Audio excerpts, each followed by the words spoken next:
What is happening in the world right now that you find shocking? The global bee population is dying. This is a cataclysmic disaster for flower and fruit plants, and the animals that have adapted only to consume fruit and flowers. Not to mention human interest sets, as the price of fruits, nuts, and berries will skyrocket, as every plant will be needed to be pollinated by hand in order to harvest anything.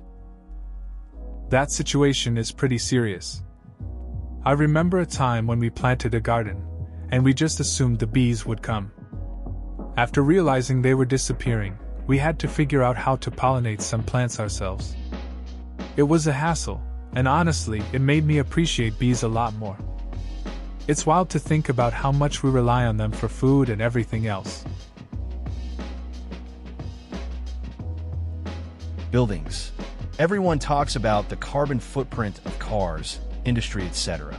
No one seems to care about buildings. The construction, maintenance, and lifespan of buildings account for about 40% of the entire carbon footprint added. They're the largest contributors to climate change, use the most resources and energy on the planet, and they are rarely talked about. Need to get that hybrid. Gotta buy local to cut transportation impact. But the largest contribution to climate change is starting at you all day long, going unnoticed by the general public. It's true that buildings often get overlooked in climate discussions. People are quick to point fingers at cars and factories, but the reality is that our homes and offices have a huge impact. Makes you think about how we build and what materials we choose. If we want to make a difference, addressing buildings has to be part of the conversation. It's all connected, whether we notice it or not. Canadian here, London, Ontario, if you must know, and I am shocked at how few people know basic world history. I worked with a guy who thought Winston Churchill was the President of America during World War I, and I've worked with a Polish girl who had no clue who Stalin was. I keep running into people who think that Benjamin Franklin was an obscure historical figure that only nerds know about. It's depressing. It's kind of wild how a lot of people miss out on key historical figures. I remember chatting with a friend who thought the Cold War was some sort of sports rivalry. It's surprising how little basic history some folks seem to know. Makes you realize the importance of education and staying curious about the past. Just goes to show, there's always more to learn if we pay attention. It's not so much a world event as a development that has affected the entire web. HTML5 videos.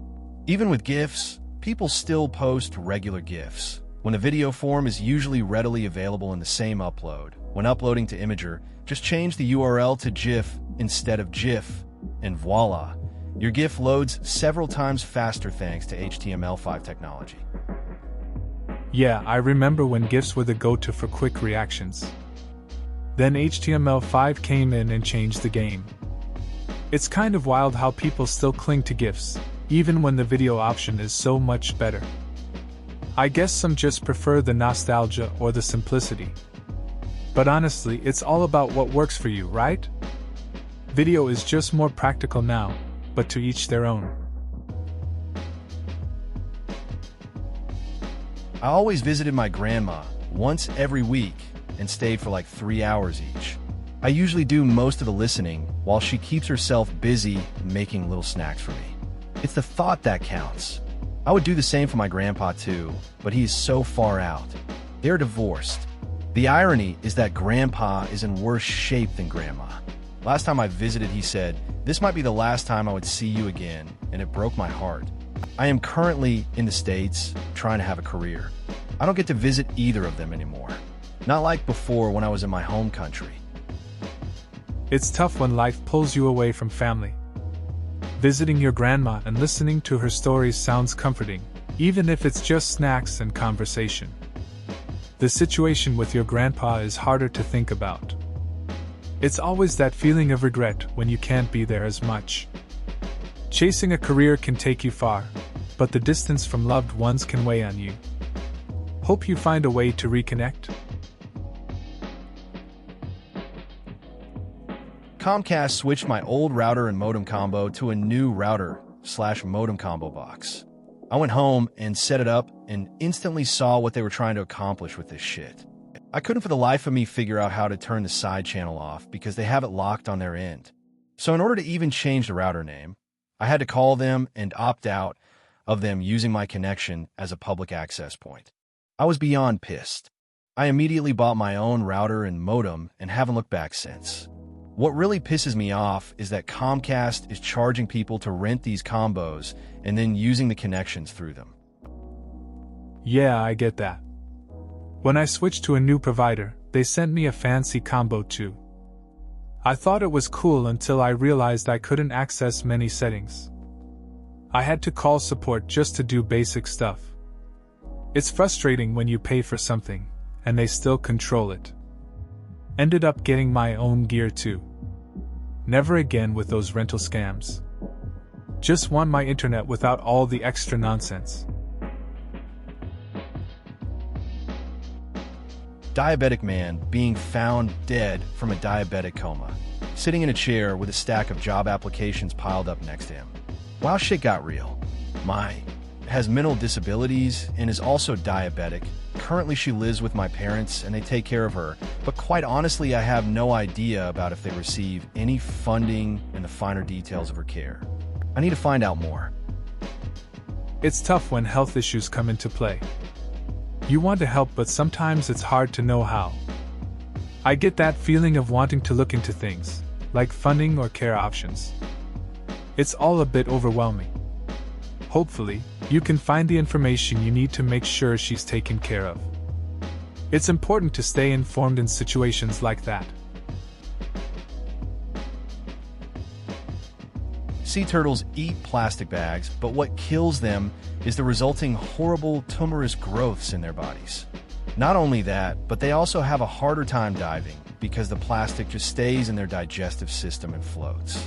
If they do not die from cancer, they are unable to dive down to feed, so they starve to death on the surface in the scorching sun. Reuse your plastic shopping bags. Do not get a new one every session. That's a pretty tough reality for sea turtles. It's wild how something so simple like plastic bags can have such a big impact on their lives. I remember seeing a video of a turtle struggling because of plastic. It makes you think about the small choices we make every day. Reusing bags seems like an easy fix, but some people just don't get it. This is what killed my passion for marine biology. I couldn't deal with the depressingness, so I decided not to purse that major. It's all doom and gloom, and it's not about if it will happen, but when. I used to love seafood, but now I barely eat it. I don't know why I bother because it's not even like a lifetime of one person eating less or even no seafood would make an impact on anything. I get where you're coming from. It can be tough when something you love becomes overshadowed by the reality of issues like this. It's rough realizing that your individual choices feel insignificant. Sometimes, stepping away from a passion is the best move for your mental health. Lots of people go through similar thoughts about their interests, especially when they confront the bigger picture. It's okay to change paths when it doesn't vibe with you anymore. The plastic bag thing bothers me. Every time I go to a store, I have to say, no thanks, I don't need a bag. If I have enough shit, I brought my own bag, but a single item does not need to go in a plastic sack. I have had 2 cashiers tell me, within the last couple years, that I can use the plastic sack as a garbage bag for my bathroom. Well, yes, that's true, and I was aware of that, but that doesn't solve the problem. I know we pick our battles, and there are worse things than plastic grocery bags, but I guess those bum me out because they really do cause problems after we use them, and they don't appear out of nowhere. They do have to be manufactured first. I did not know sea turtles eat them, and now I have another reason to dislike bags. I get that. The whole plastic bag issue can be annoying. I also try to avoid using them, and when I do, it feels like I'm just contributing to the problem. It's funny how cashiers suggest using them for trash bags like that's a solution. It's just a cycle that keeps going. Learning about sea turtles and plastic bags adds another layer to it. It's just frustrating sometimes.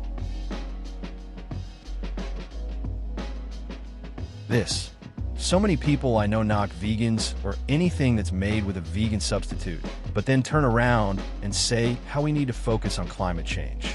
Eggs and milk alone are a huge issue. If we could move to substitutes for that in mayo and baking and literally everything else that requires eggs or milk, that would be a great start. I get where you're coming from. A friend of mine used to mock vegan options until they learned about their impact on the environment. It's funny how we can be set in our ways. Now, they try out vegan recipes and even make their own mayo with aquafaba. It's all about trying to make small changes, right? People can adapt if they really want to. My sister-in-law is bipolar, and her dad kicked her out of his house during one of her manic phases. He refuses to believe it's a medical condition and thinks she is just being bad, so she lives with us. She's had 2 manic episodes since living with us. We got her help in each case, but we have to keep a close eye on her or she stops taking her meds. If we wouldn't have been there for her, she would have lost her job. As it is, she couldn't support herself on her own if she weren't living with someone who makes sure the rent and bills get paid. Whenever I see homeless people around my city and wonder how they got there, I think of my sister-in-law and I know exactly how someone could get there. It's tough to see someone struggle like that, especially family. It's good you're there to help her out, even if it can be a lot to handle. Managing mental health issues is complicated. You really see how quickly things can spiral without support. It's easy to judge from the outside, but everyone has their story. That perspective on homelessness makes you realize the importance of having a solid support system. I gotta second that, and add that the other issue regarding mental illness that still somehow needs to be addressed is the stigma of seeking help when you need it. We desperately need to get rid of that stigma. We don't make fun of or look down on folks when they go to the doctor for something like the flu. Why do we jape about someone seeking help for anxiety, depression, or whatever? It's unreal. It's true. People often hesitate to seek help for mental health issues due to fear of judgment. I had a friend who struggled for a long time but was scared to talk about it.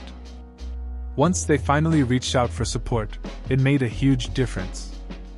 It's sad that so many still feel they can't be open about their struggles, just because of stigma. We really need to change that.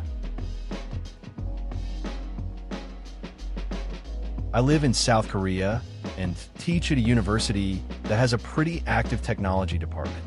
This Go event has had everyone talking, ranging from confusion, amazement, and terror. The South Korean government just dumped $800+ million into an AI incubator fund as a result to try to catch up. It's interesting to see how much attention this Go event is getting. I can imagine the mix of confusion and excitement. The amount of money the government is investing in AI shows they really want to stay ahead in tech.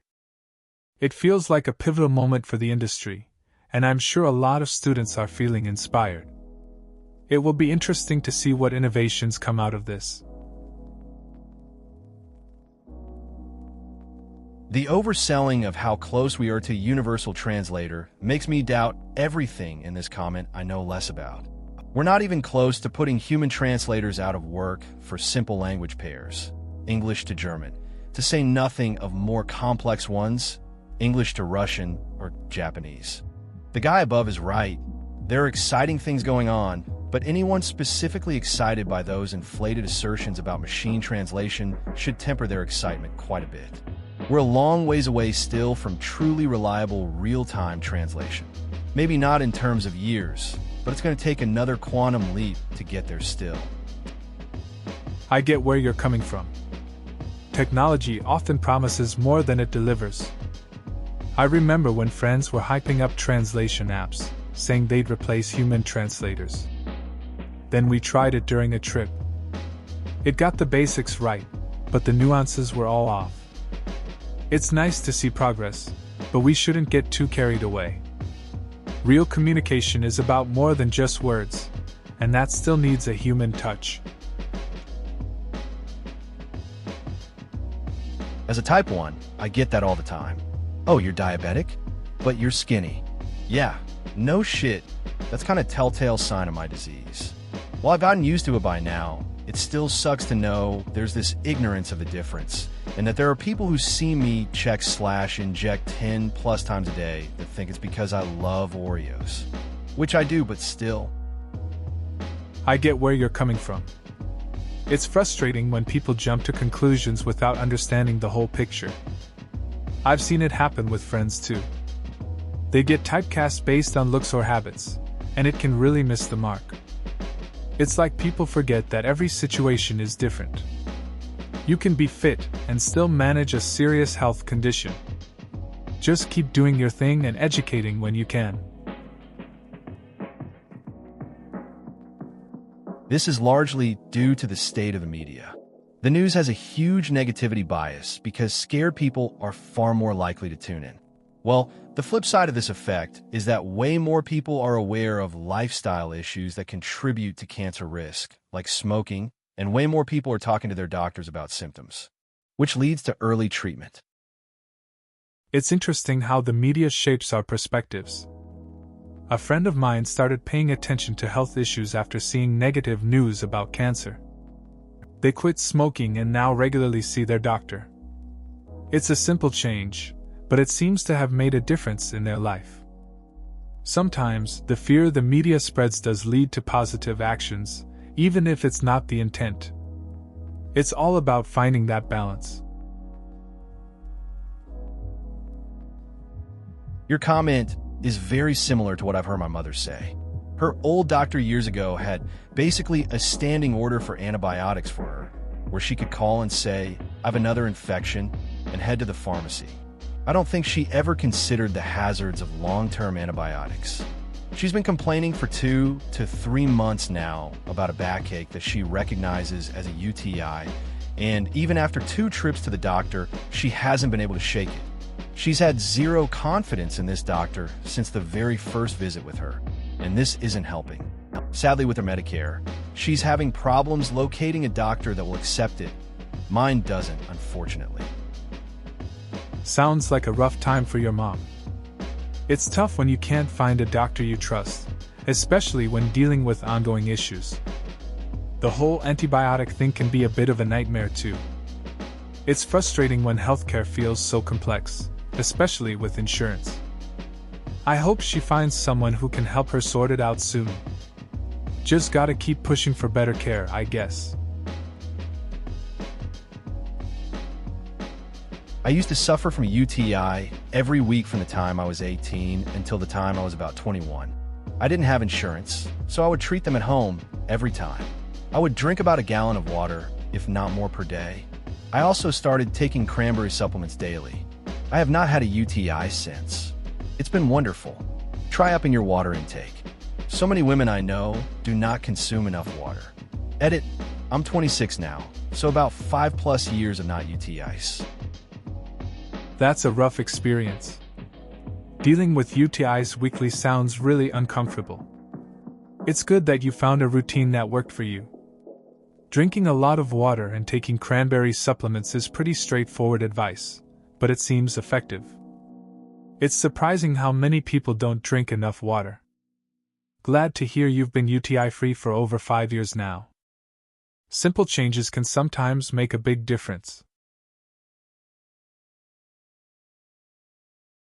It is mind-blowing that they don't move it to country that already has the stadiums. The USA would be the perfect place to move it to. I live in the USA, but you have the Michigan Stadium, 107,601, Beaver Stadium, 106,572, and Ohio Horseshoe Stadium, 104,944, just to name the top 3 in the USA. Brazil was left so tons on extra empty stadiums, one of which just holds buses. Qatar will be the same. It's interesting how some places end up with huge stadiums that just sit empty. Makes you think about the decisions behind hosting big events.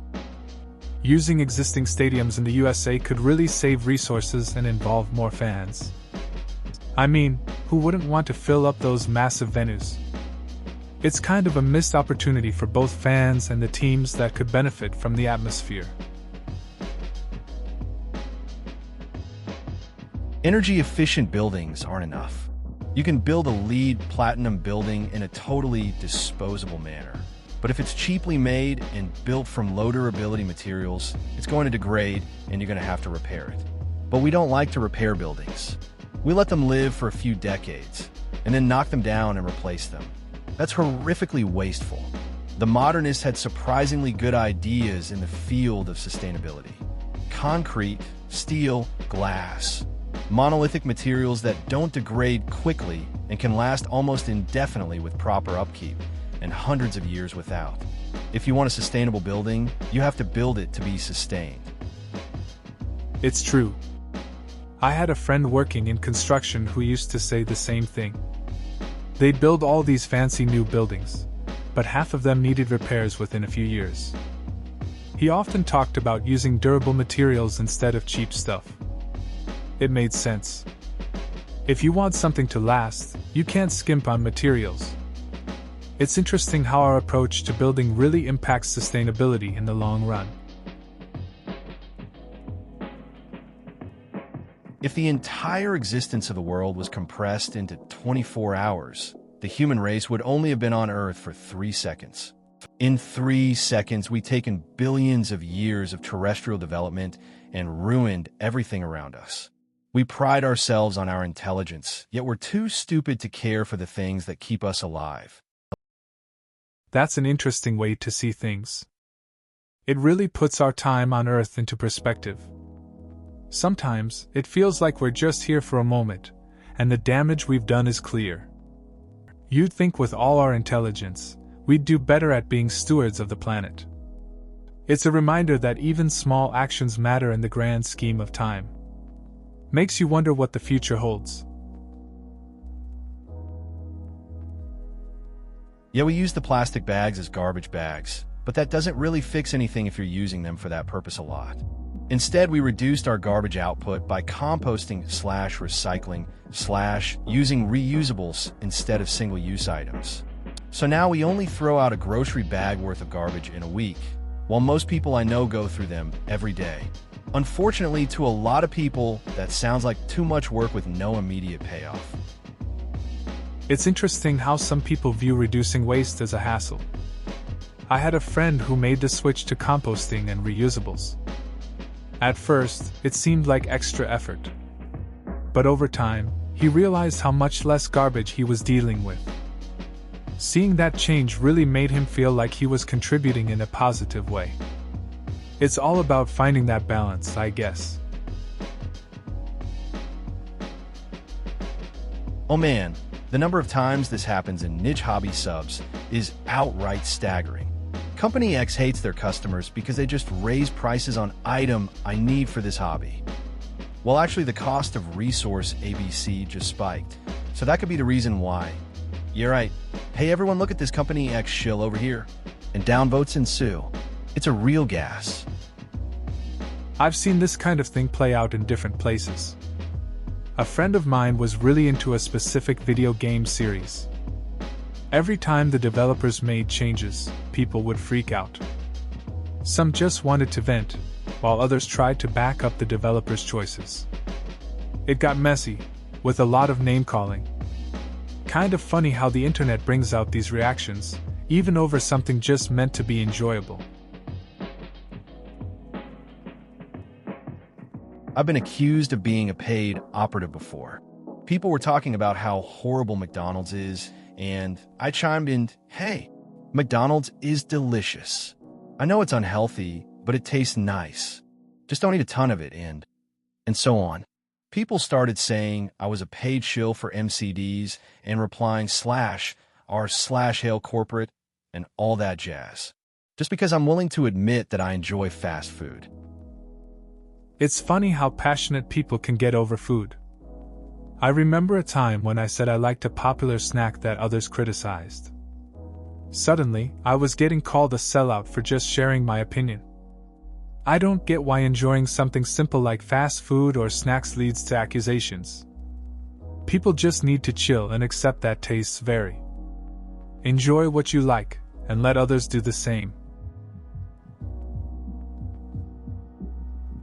Just to add to this, Sadly, most people don't understand how important this really is.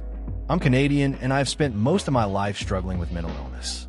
Luckily, through our healthcare system, I was able to have free access to psychiatrists, counseling, and medications I needed. I'm a struggling college student at the moment, so I can guarantee you I wouldn't have been able to get any of this had there been a price tag attached. Things like this should be universally available to the public everywhere. It's good to hear that you had access to the help you needed. Mental illness is tough to deal with, especially when you're in school and trying to balance everything. Having support can really make a difference. It's important for everyone to have the same opportunities to get care without worrying about costs. Those resources can help many people who are struggling, and they shouldn't be a privilege for just a few. I'm a vegetarian, and I try not to talk about it too much either. Because when you behave differently than someone for ethical reasons, it's really hard to get past the idea that you think that what I do is wrong, you think that I am wrong. But here's my philosophy. Nobody gets through life with totally clean hands. We are constantly making decisions that may impact the larger world. Let's just do the best we can. For me, it wasn't too hard to give up meat, so that's something I could do to limit the natural resources I use. But I'm pretty bad about a lot of stuff. I smoke, I take long showers, etc. I can't do everything, but I can start somewhere.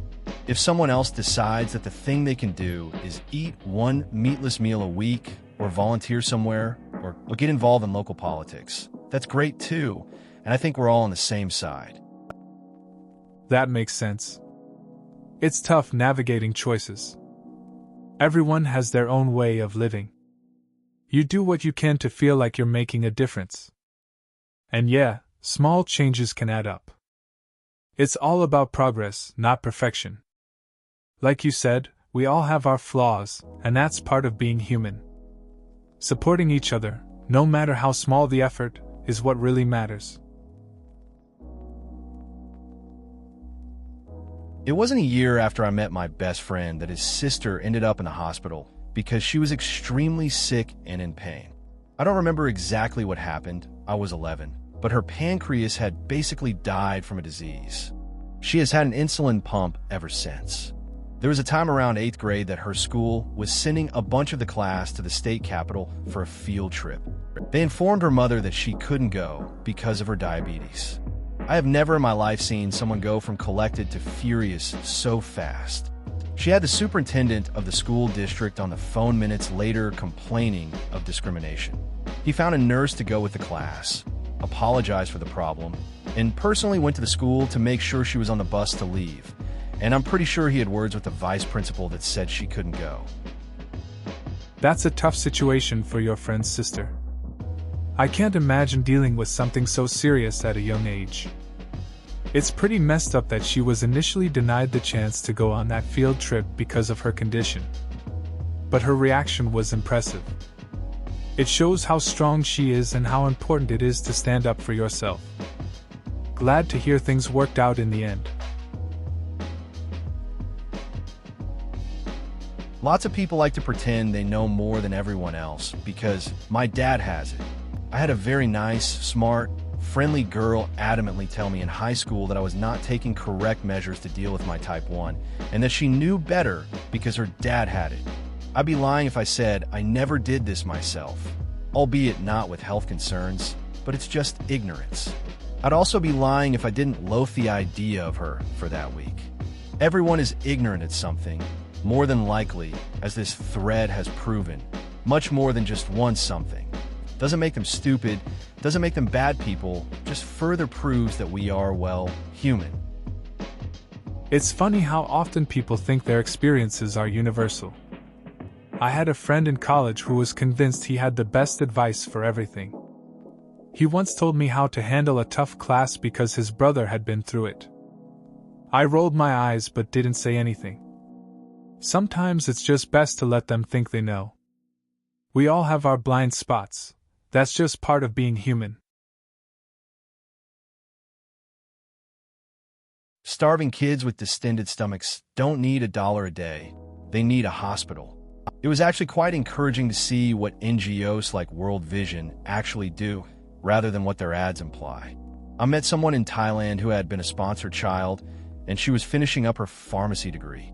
That seemed pretty cool. It's interesting to see the impact of these organizations. Meeting someone who experienced that support firsthand makes it more real.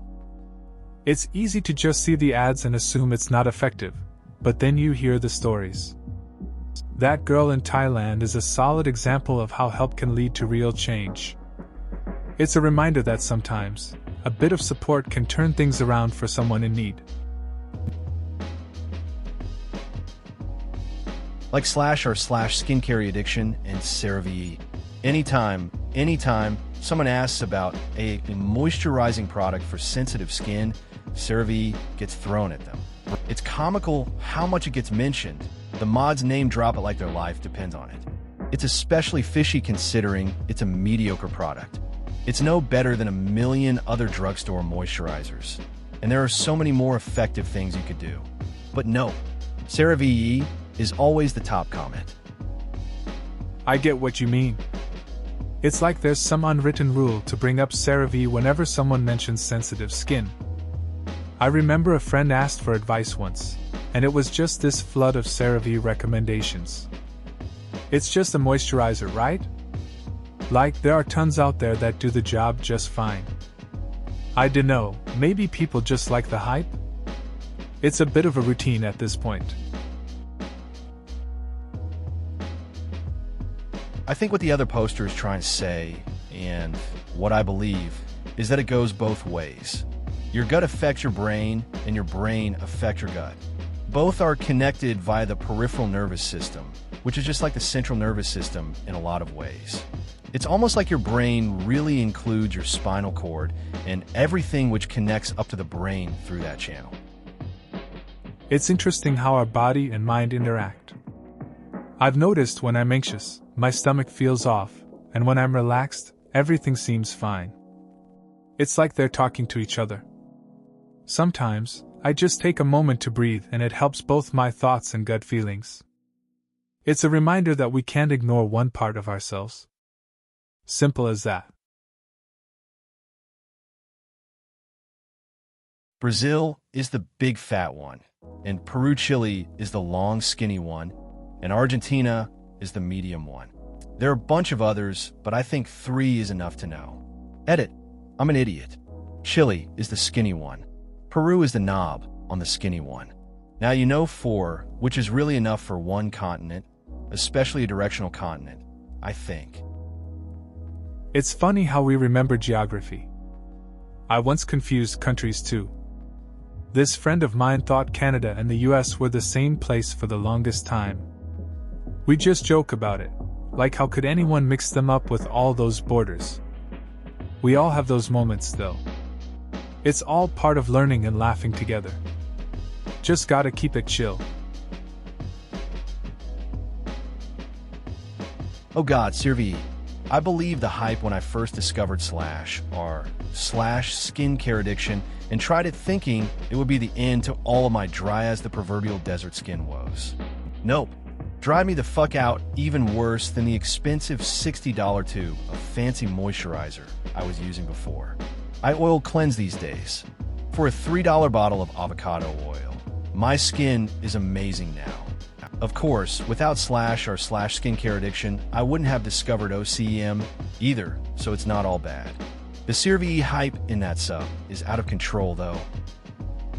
Sounds like you went through a typical skincare journey. It's easy to get caught up in all the buzz, but sometimes simple solutions work best. Discovering oil cleansing must have been a game changer for you. It's funny how a cheap product can outshine the pricey ones. At least you found something that really helps your skin. The hype can really mislead you sometimes. Glad you found your way out. Please consider subscribing if you enjoyed. Love.